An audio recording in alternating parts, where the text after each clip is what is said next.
जय हिंद साथियों। आज का हमारा टॉपिक है पारिस्थितिक तंत्र पर्यावरण से संबंधित उत्पादक, उपभोक्ता और अपघटक के कुछ महत्वपूर्ण प्रश्नोत्तर जो कि 51 प्लस हैं। तो इससे पहले भी कुछ अपलोड किए गए वीडियो पर्यावरण से संबंधित, तो उनको भी ज़रूर देखें। और आइए शुरू करते हैं आज का टॉपिक। तो आज का हमारा फर्स्ट क्वेश्चन है, पारिस्थितिक तंत्र में तत्वों के चक्रण को क्या कहते हैं। तो पारिस्थितिक तंत्र में जो तत्वों का चक्रण होता है उसे हम रासायनिक चक्र, जैव भू रासायनिक चक्र या भूवैज्ञानिक या भू रासायनिक चक्र कहते हैं। तो जो पारिस्थितिक तंत्र में तत्वों का चक्रण होता है उसे हम जैव भू रासायनिक तत्व कहते हैं, चक्र कहते हैं। अगला है, यदि किसी महासागर का पाद प्लावक किसी कारण से पूर्णतः नष्ट हो जाए तो इसका क्या प्रभाव होगा। तो ऑप्शन है, कार्बन सिंक के रूप में महासागर पर प्रतिकूल प्रभाव पड़ेगा। ऑप्शन सेकेंड, महासागर की खाद्य श्रृंखला पर प्रतिकूल प्रभाव पड़ेगा। ऑप्शन थर्ड है, महासागर का जल घनत्व प्रबल रूप से घट जाएगा। या फिर ऑप्शन इसमें बताना है 3 में से केवल 1 और 2 सही हैं, या केवल दूसरा सही है, या केवल तीसरा सही है, या फिर डी 1, 2 और तीनों सही हैं। तो जो इसका हमारा सही आंसर होगा तो वो होगा हमारा ऑप्शन नंबर ए, यानी कि केवल 1 और 2 सही हैं।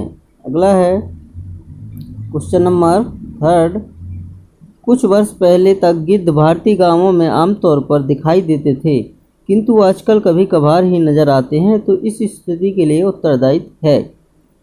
तो ऑप्शन है, नवीन प्रवेशी जातियों द्वारा उनके नीड स्थलों का नाश। बी है, गो पशु मालिकों द्वारा रुग्ण पशुओं के उपचार हेतु प्रयुक्त एक औषधि। या सी है, उनमें हुआ व्यापक दीर्घ स्थायी तथा घातक रोग। डी, उन्हें मिलने वाले भोजन में आई कमी। तो जो गिद्ध हैं यानी कुछ समय पहले बहुत सारे दिखाई देते थे, तो आज उनकी कमी के कारण क्या है। तो जो इसका हमारा ऑप्शन नंबर बी है वो सही हो जाएगा, यानी कि जो गौ पशु मालिकों द्वारा रुग्ण पशुओं के उपचार हेतु प्रयुक्त एक औषधि उपयोग में ली जाती है, यही इसका मुख्य कारण है। अगला है, जैव विविधता को किस रूप में भी जाना जाता है। तो जैव विविधता को बास स्थलीय विविधता के भीतर, या बी है पारिस्थितिक तंत्र, और सी है बास स्थानीय विविधता के बीच, या डी है वैश्विक विविधता। तो जो हमारी जैव विविधता होती है उसे हम पारिस्थितिक तंत्र के रूप में भी जानते हैं। अगला है, निम्न में से कौन सा वह कथन सही है, पढ़ के बताना है। अगला ऑप्शन है हमारे, जैव मंडलीय पारिस्थितिक तंत्र में ऊर्जा का प्रभाव एक दिशी होता है। बी है, जैव मंडलीय पारिस्थितिक तंत्र में ऊर्जा का प्रभाव चक्रीय होता है। सी, प्राकृतिक पारिस्थितिक तंत्र में बढ़ते पोषण स्तर के साथ ऊर्जा का सापेक्षिक क्षय घटता जाता है। या डी है, प्रगामी बढ़ते पोषण स्तरों के साथ प्रजातियां सुलभ ऊर्जा का उपयोग करने में कम दक्ष होती हैं। तो जो हमारा इसमें बताना है कौन सा कथन सही है। तो जो 5वां है इसका हमारा कथन ऑप्शन नंबर ए सही हो जाएगा, यानी कि जैव मंडलीय पारिस्थितिकी तंत्र में ऊर्जा का प्रभाव एक दिशी होता है। अगला है 6ठा क्वेश्चन, जीवमंडल बायोस्फीयर के संगठन के विभिन्न स्तरों के बारे में निम्नलिखित में से कौन सा एक सही अनुक्रम है। तो जो जीवमंडल है उसमें ऑप्शन बताना आपको, पारिस्थितिक तंत्र, जीवमंडल, समुदाय, जनसंख्या। बी है, जनसंख्या, जीव, पारिस्थितिक तंत्र या जीवमंडल। सी है, जीव, समुदाय, जनसंख्या, जीवमंडल। और डी है, जीव, जनसंख्या, पारिस्थितिक तंत्र और जीवमंडल। तो जो हमारा जीवमंडल बायोस्फीयर के संगठन के स्तर हैं तो वो होंगे हमारे पारिस्थितिक तंत्र, जीवमंडल, समुदाय और जनसंख्या, यानी ऑप्शन नंबर ए। अगला है, निम्नलिखित में से कौन एक पारिस्थितिक तंत्र की जैव विविधता की बढ़ोतरी के लिए उत्तरदायी नहीं है। ऑप्शन है, पारिस्थितिक तंत्र की उत्पादकता। बी है, मध्य व्यवधान। सी है, पारिस्थितिक तंत्र की आयु। या डी है, पोषण स्तरों की कम संख्या। तो जो पारिस्थितिक तंत्र की जैव विविधता की बढ़ोतरी के लिए उत्तरदायी नहीं है तो वह क्या है। तो वह होगा हमारा ऑप्शन नंबर डी, यानी कि पोषण स्तर की कम संख्या। अगला है, अन्य मृत जंतुओं पर जीवन निर्वाह करने वाली प्राणी को क्या कहा जाता है? तो जो अन्य मृत जंतुओं पर जीवन निर्वाह करने वाले प्राणी होते हैं उन्हें पैरासाइट, डिकम्पोजर, स्कैवेंजर या ओमनिवोर। तो जो अन्य मृत जंतुओं पर जीवन निर्वाह करने वाले प्राणी होते हैं उसे हम डिकम्पोजर कहते हैं। अगला है, ध्रुवीय क्षेत्रों में निम्नलिखित में से कौन सीमाकारी कारक की भूमिका निभाता है? सूर्य का प्रकाश, तापमान, पवन, ए और बी दोनों। तो जो ध्रुवीय क्षेत्र होते हैं उनमें यानी सूर्य का प्रकाश और तापमान, ए और बी दोनों सीमाकारी कारक की भूमिका निभाते हैं।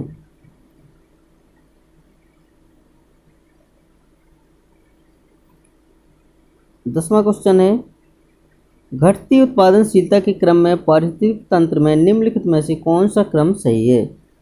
मैंग्रोव, सागर, घास मैदान और झील। बी है सागर, झील, घास मैदान, मैंग्रोव। सी मैंग्रोव, घास मैदान, झील, सागर। डी है सागर, मैंग्रोव, झील, घास मैदान। तो जो घटती उत्पादनशीलता है इसमें हमको बताना है कि कौन सा क्रम सही है। तो ऑप्शन क्वेश्चन नंबर 10 का है वो इसका सही आंसर हो जाएगा ऑप्शन नंबर सी, यानी मैंग्रोव, फिर इसके बाद घास के मैदान, फिर झील और फिर सागर। अगला है, किसी पारिस्थितिक तंत्र में ऊर्जा प्रवाह के बारे में निम्न में से कौन सी श्रृंखला सही है? उत्पादक, अपघटक, उपभोक्ता या अपघटक, उपभोक्ता, उत्पादक। या सी उत्पादक, उपभोक्ता, अपघटक या उपभोक्ता, उत्पादक, अपघटक। तो जो पारिस्थितिक तंत्र की श्रृंखला है वो होगी हमारी ऑप्शन नंबर सी, यानी उत्पादक, उपभोक्ता और अपघटक, ऑप्शन नंबर सी। अगला है, बढ़ते पोषण स्तरों के साथ जीवों द्वारा किस जैविक प्रक्रम के माध्यम से ऊर्जा में प्रगामी क्षय, प्रोग्रेसिव या लॉस होता है? तो प्रकाश संश्लेषण द्वारा, श्वसन द्वारा, बाष्पोत्सर्जन या प्रजनन द्वारा। तो जो बढ़ते पोषण के स्तर है तो उसका हमारा सही कारण है ये है वो ऑप्शन नंबर बी, यानी श्वसन के द्वारा। अगला है, निम्न में से कौन सा किसी पारिस्थितिक तंत्र में एक दिशीय प्रवाह दर्शाता है? इनमें से बताना है प्रकाश, ऊर्जा, जल, जैव मात्रा, बायोमास। तो जो पारिस्थितिक तंत्र में एक दिशीय प्रवाह दर्शाता है वो होगा हमारा ऊर्जा, यानी ऑप्शन नंबर बी। अगला है, प्रकाश रासायनिक धूम्र का बनना किनके बीच अभिक्रिया का परिणाम होता है? ऑप्शन है नाइट्रोजन, ऑक्सीजन, NO2 या O3 तथा पेरॉक्सीएसिटिल नाइट्रेस के बीच सूर्य के प्रकाश की उपस्थिति में। या बी है CO या O2 तथा पेरॉक्सीएसिटिल नाइट्रेस के बीच सूर्य के प्रकाश की उपस्थिति में। सी है CO और CO2 तथा NO2 के बीच निम्न ताप पर। डी है NO2 के उच्च सांद्रण O3 तथा CO के बीच शाम के समय। तो जो सूर्य का प्रकाश रासायनिक धूम्र का बनना जो अभिक्रिया का परिणाम है वह होता है ऑप्शन नंबर ए, यानी कि NO2, O3 तथा पेरॉक्सीएसिटिल और नाइट्रेस के बीच सूर्य के प्रकाश की उपस्थिति में। अगला है ऑप्शन नंबर 15, समान रूप से आहार श्रृंखला में कितनी कड़ियाँ होती हैं? तो बताना है 2, 3, 4 या 5। 2। तो समान रूप से जो आहार श्रृंखला की कड़ियाँ होती हैं वो होती हैं ऑप्शन नंबर सी, यानी 4। अगला है, किस प्रकार के पिरामिड द्वारा विभिन्न पारिस्थितिक तंत्रों की उत्पादकता का बोध होता है? संख्या पिरामिड, बायोमास पिरामिड, ऊर्जा पिरामिड या बी एवं सी दोनों। तो किस प्रकार की पिरामिड द्वारा पारिस्थितिक तंत्र की उत्पादक का बोध होता है? तो वह होता है हमारा ऊर्जा पिरामिड के द्वारा। पौधे की पत्तियों द्वारा जल के वाष्पित होने की प्रक्रिया कहलाती है। तो जो पौधे की पत्तियों द्वारा जल के वाष्पित होने की प्रक्रिया कहलाती है वाष्पन, वाष्पोत्सर्जन, निरादीकरण या धूम्रीकरण। तो इसकी क्या प्रक्रिया होती है? तो इसका हमारा सही आंसर हो जाएगा ऑप्शन नंबर बी, यानी वाष्पोत्सर्जन, ऑप्शन नंबर बी। अगला है, यदि सूर्य से पौधों को उपलब्ध होने वाली ऊर्जा 20,000 हो तो खाद्य श्रृंखला पौधा हिरण शेर में शेर को उपलब्ध ऊर्जा क्या होगी? ऑप्शन है 20 जूल, 200 जूल या फिर 2000 जूल या 20,000 जूल। तो जो शेर को उपलब्ध ऊर्जा होगी तो वो क्या होगी? तो इसका हमारा सही आंसर हो जाएगा ऑप्शन नंबर बी यानी 200 जूल। अगला है पौधे जो अपना खाद्य बना सकते हैं क्या कहलाते हैं? ए है ऑटोट्रॉफ, हेटेरोट्रॉफ, सेप्रोफाइट या पैरासाइट। तो जो पौधे अपना खाद्य बना सकते हैं उन्हें हम ऑटोट्रॉफ कहते हैं यानी ऑप्शन नंबर ए। अगला है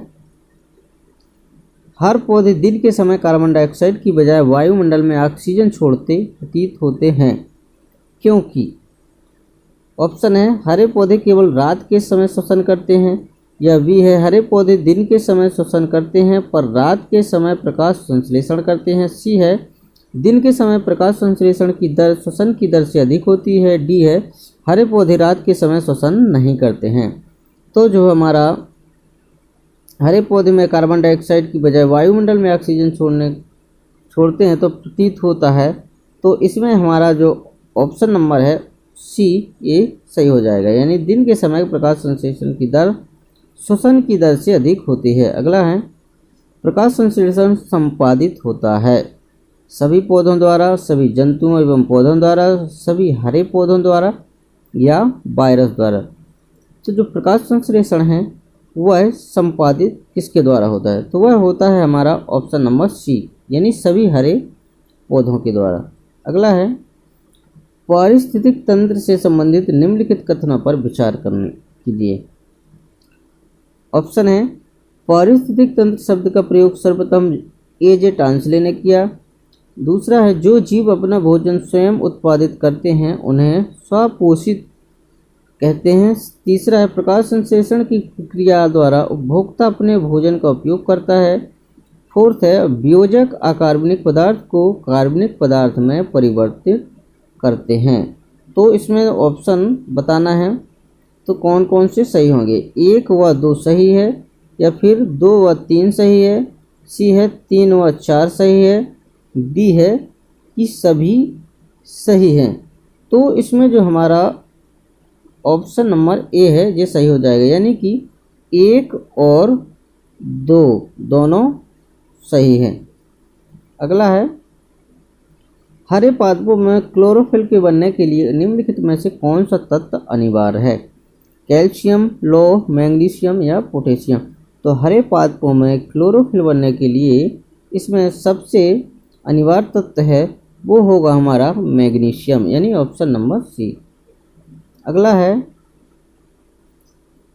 निम्नलिखित में से कौन सा एक अनवीनीकरणीय संसाधन है?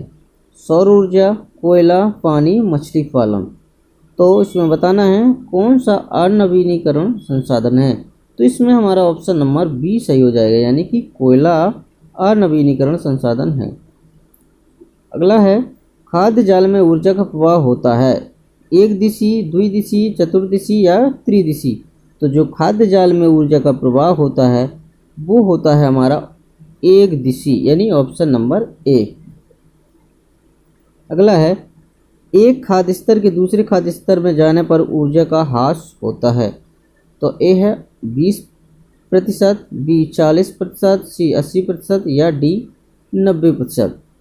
तो एक खाद्य स्तर से दूसरे खाद्य स्तर में जाने पर ऊर्जा का जो प्रवाह होता है वो हमारा होता है यानी ऑप्शन नंबर डी यानी कि 90%। अगला है सर्वप्रथम पारिस्थितिक स्तूप की परिकल्पना प्रस्तुत की थी। तो किसने की थी? चार्ल्स एल्टन ने, बी ओडम ने या डी डार्विन ने, सी डार्विन ने, डी टांसले ने। तो सर्वप्रथम किसने की थी पारिस्थितिक की कल्पना? तो इसका हमारा ऑप्शन नंबर ए सही हो जाएगा यानी चार्ल्स एल्टन ने। अगला है प्राकृतिक में ऊर्जा का मुख्य स्रोत क्या है? उत्पादक, प्राथमिक उपभोक्ता, द्वितीयक उपभोक्ता या सूर्य। तो जो प्रकृति में ऊर्जा का मुख्य स्रोत है वो होगा हमारा यानी सूर्य, ऑप्शन नंबर डी। अगला है विश्व का 90% जैव भार स्थित है। तो जो 90% जैव भार बताना है उष्णकटिबंधीय वर्षावन में, स्वच्छ जल की आर्द्र भूमि में, या सी ऊपरी मृदा के क्षेत्र में, या डी समुद्र में। तो जो 90% जैव भार है वो है हमारा ऑप्शन नंबर ए, उष्णकटिबंधीय वर्षावन में। अगला है निम्नलिखित में से कौन सा पारिस्थितिक तंत्र पृथ्वी के सर्वाधिक क्षेत्र पर फैला हुआ है। तो ऑप्शन है मरुस्थलीय, घास का मैदान, पर्वतीय या सामुद्रिक। तो जो पारिस्थितिक तंत्र पृथ्वी के सर्वाधिक क्षेत्र पर फैला हुआ है वह कौन सा है। तो वह है हमारा ऑप्शन नंबर डी यानी सामुद्रिक यानी समुद्र। अगला है हमारा 32 कथन ए, भोजन जालों में विविधता वृद्धि पारिस्थितिक तंत्र की स्थिरता को बढ़ावा देती है। कथन आर है वह पारिस्थितिकी तंत्र की समुत्थान शक्ति को बढ़ाती है। तो कूट दिए हुए हैं, इसमें बताना है। तो ए है ए एवं आर दोनों सही हैं तथा आर ए की सही व्याख्या है। बी ए एवं आर दोनों सही हैं किंतु आर ए की सही व्याख्या नहीं है।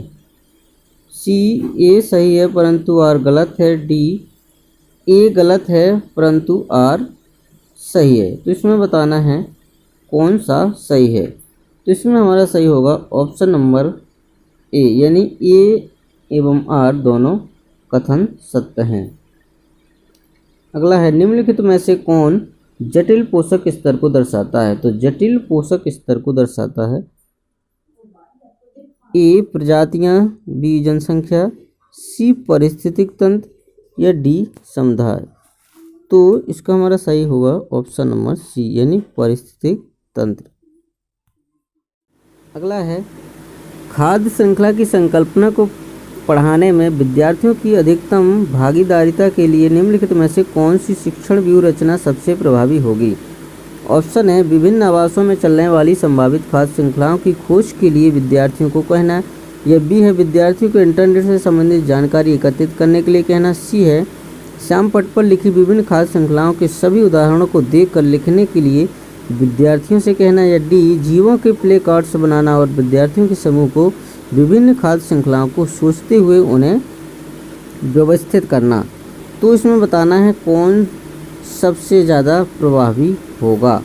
तो जो हमारा डी है ऑप्शन नंबर यानी कि जीवों के प्ले कार्ड्स बनाना और विद्यार्थियों के समूह को विभिन्न खाद्य श्रृंखलाओं को सोचते हुए उन्हें व्यवस्थित करने को कहना। तो ये हमारा सही हो जाएगा। अगला है निम्नलिखित में से कौन सा एक प्रक्रम प्रकाश संश्लेषण में सम्मिलित है। ऑप्शन है स्थितिज ऊर्जा मुक्त होकर प्राप्तम ऊर्जा बनाती है, या बी है प्राप्तम ऊर्जा स्थितिज ऊर्जा में परिवर्तित होती है और संचित हो जाती है। बी सी भोजन ऑक्सीकृत होकर कार्बन डाइऑक्साइड और जल मुक्त करता है। डी है ऑक्सीजन ली जाती है तथा कार्बन डाइऑक्साइड और जल वाष्प बाहर निकलते हैं। तो जो हमारा ऑप्शन है 35 का, तो वो हमारा ऑप्शन नंबर बी सही हो जाएगा यानी प्राप्तम ऊर्जा स्थितिज ऊर्जा में परिवर्तित होती है। अगला है प्रकाश संश्लेषण की क्रिया को किस समीकरण द्वारा दर्शाते हैं। तो ऑप्शन है हमारे CO2 प्लस H2O या CH2O प्लस O2।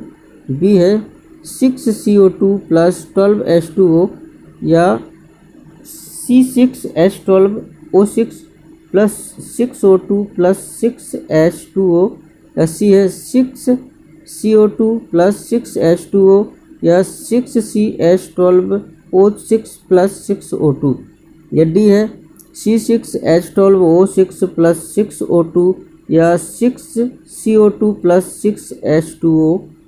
तो इनमें से बताना है कि प्रकाश संश्लेषण की क्रिया को किस समीकरण के द्वारा दर्शाया जाता है। तो इसका हमारा ऑप्शन नंबर बी सही हो जाएगा यानी कि 6CO2 प्लस 12H2O या C6H12O6 plus 6O2 plus 6H2O यानी ऑप्शन नंबर बी। अगला है घास भूमि क्षेत्र के परितंत्र की खाद्य श्रृंखला में सबसे उच्च स्तर के उपभोक्ता कौन होते हैं? शाकाहारी, मांसाहारी, जीवाणु, मांसाहारी या शाकाहारी। तो जो घास भूमि की परितंत्र की खाद्य श्रृंखला में सबसे उच्च होते हैं तो वो होते हैं हमारे मांसाहारी, यानी ऑप्शन नंबर बी। अगला है, निर्धारक जीव कौन से हैं? तो बताना है वह जीव वर्ग जो किसी समुदाय के जैव भार का अनुपातिक रूप से कम मात्रा निर्मित करता हो, लेकिन उसके सामुदायिक संगठन एवं प्रभावी जीवों पर उसका जीव वर्ग पर काफ़ी प्रभाव हो। इसको हम पूरा ना पढ़ करके हम इसका सही आंसर लगा देते हो, यही हमारा सही आंसर हो जाएगा, यानी ऑप्शन नंबर ए। अगला है, पारिस्थितिक तंत्र में ऊर्जा का मुख्य स्रोत क्या है? तो पारिस्थितिक तंत्र में ऊर्जा का मुख्य स्रोत बताना है तो इसका हमारा हो जाएगा ऑप्शन नंबर बी, यानी कि सूर्य का प्रकाश। अगला है, प्रकाश संश्लेषण की प्रकाशीय चरण के दौरान खाली स्थान का ऑक्सीकरण एवं खाली स्थान का अपचयन होता है। तो जल NADP या बी है NADPH2, CO2, C CO2 या जल, D CO2 या NADPH2। तो जो प्रकाश संश्लेषण के प्रकाशीय चरण द्वारा यानी तो कौन सा अपचयन होता है? तो जो 40 नंबर का ऑप्शन है ए नंबर का, जो जल NADP, ये हमारा सही हो जाएगा।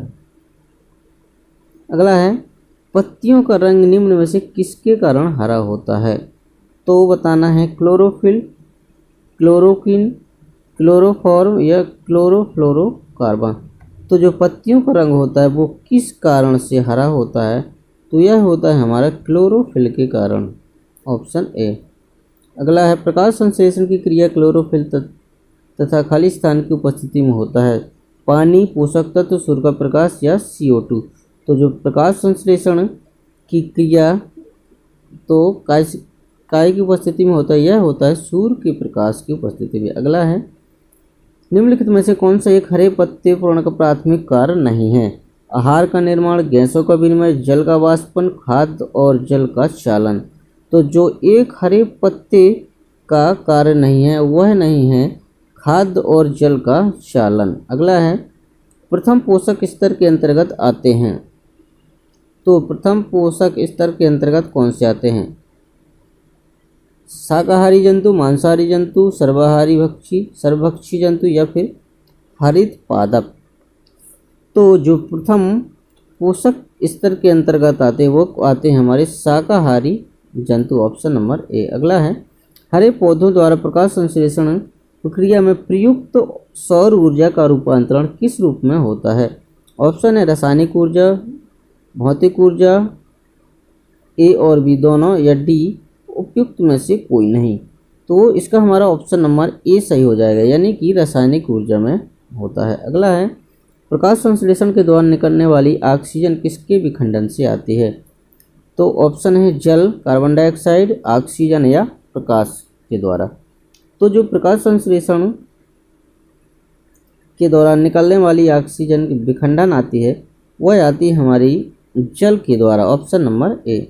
अगला है, प्रकाश संश्लेषण के दौरान हरे पौधे निम्न में से किसे सोख लेते हैं? ऑप्शन है हीलियम को, नाइट्रोजन को, कार्बन डाइऑक्साइड को या ऑक्सीजन को। तो प्रकाश संश्लेषण के दौरान हरे पौधे कार्बन डाइऑक्साइड को सोख लेते हैं, ये ऑप्शन नंबर सी। अगला है, अपशिष्ट उत्पादों को खाने वाले जीवों को क्या कहा जाता है? तो मृतक भक्षी, मांस भक्षी, शाक भक्षी या रसायन भक्षी। तो इन्हें हम कहते हैं मृतक भक्षी, यानी जो अपशिष्ट उत्पादों को खाने वाले जीव हों उन्हें हम मृतक भक्षी कहते हैं। अगला है, निम्न में से कौन सा क्रम पारिस्थितिक तंत्र में ऊर्जा प्रवाह के संबंध में सही है? उत्पादक, अपघटक, उपभोक्ता, अपघटक, उपभोक्ता, उत्पादक, उत्पादक, उपभोक्ता, अपघटक या उपभोक्ता, उत्पादक, अपघटक। तो जो हमारा इसका सही होगा वो होगा हमारा ऑप्शन नंबर सी, यानी उत्पादक, उपभोक्ता और अपघटक। अगला है, किस वर्णक की उपस्थिति के कारण पौधे हरे होते हैं? कैरोटीनॉयड, लाइकोपीन, एंथोसायनिन या क्लोरोफिल। तो जो हमारा पौधे हरे होने का मुख्य कारण होता है वो होता है क्लोरोफिल के कारण।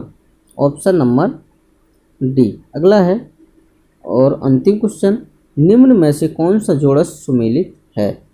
उत्पादक हरिण, बी प्राथमिक उपभोक्ता तेंदुआ, सी गौण उपभोक्ता घास, डी अपघटक जीवाणु, या ई उपर्युक्त में से कोई नहीं, या उपर्युक्त में से एक से अधिक। तो इसमें बताना है, तो इसका हमारा सही आंसर होगा ऑप्शन नंबर डी, अपघटक जीवाणु। तो सेशन हमारा पूरा हुआ और इसमें हमने 51 प्लस क्वेश्चन आंसर किए। तो दोस्तों, अगर ये वीडियो पसंद आया हो तो प्लीज़ वीडियो को लाइक शेयर ज़रूर करें और चैनल को सब्सक्राइब करें। धन्यवाद।